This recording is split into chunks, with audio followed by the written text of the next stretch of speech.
ready? Yeah. Coach said you were player of the game. 3 sacks today, and you guys really, raised up on defense. That's one thing.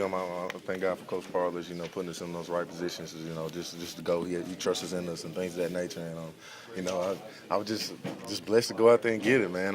They always picked at me about my sacks, with Trey and things of that nature. So I just recommend our D line. On one of those sacks, Brandon Lewis had stopped the receiver. He was back in cover and stopped the receiver, where the quarterback could hold on to the ball more. So that was just great. And you got to be consistent each and every week. Why couldn't they block you today?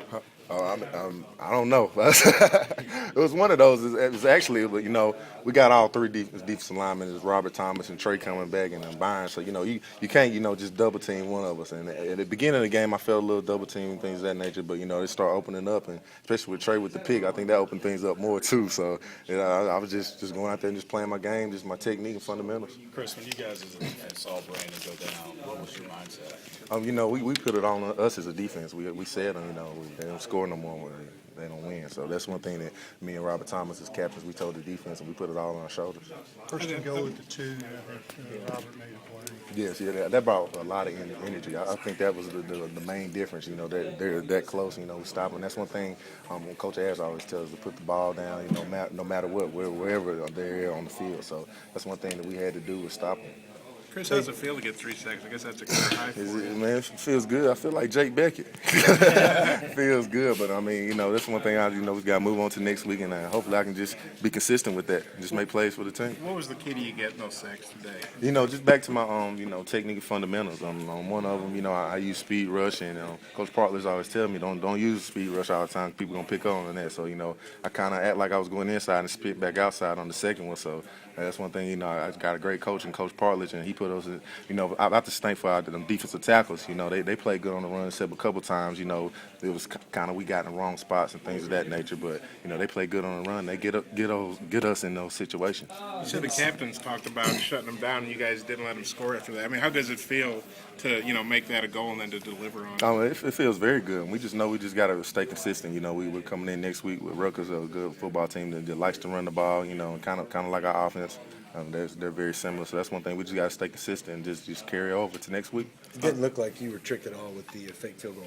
Oh, the fake! I wasn't even on the field. Oh, okay. We had this package, we called with the big guys going there and blocking, and I kind of knew they was going to do a fake. I kind of felt it, and Jay Lake made a hell of a play, and he's a great player. He's going to be a great player for us. Coach talked about your change of your game from just being that speed rusher to be more of a power guy. You're able to take on a guy, take on runs. Can you talk about the improvement that you made? I feel like that's in the weight room. That's all Coach Herbert. As far as when we squat and as far as my legs and things of that nature, I added on almost 15 pounds, from last season. So that's really, built into my game, to how to bull rush and power. Sometimes I'm like, well, man, I ain't know I was this strong, but that's one thing that Coach Herbert, he keeps us in the weight room. And even during the season, we live hard during the season. So that's one thing I just recommend Coach Herbert. He's good with that. What's your weight now? My mom, actually, I weighed yesterday. I was like 268. I've been staying around 268, 270. 270 is the biggest I've been, though. I remember when you were 250. Yes, I remember too, man. I was a little skinny something, man.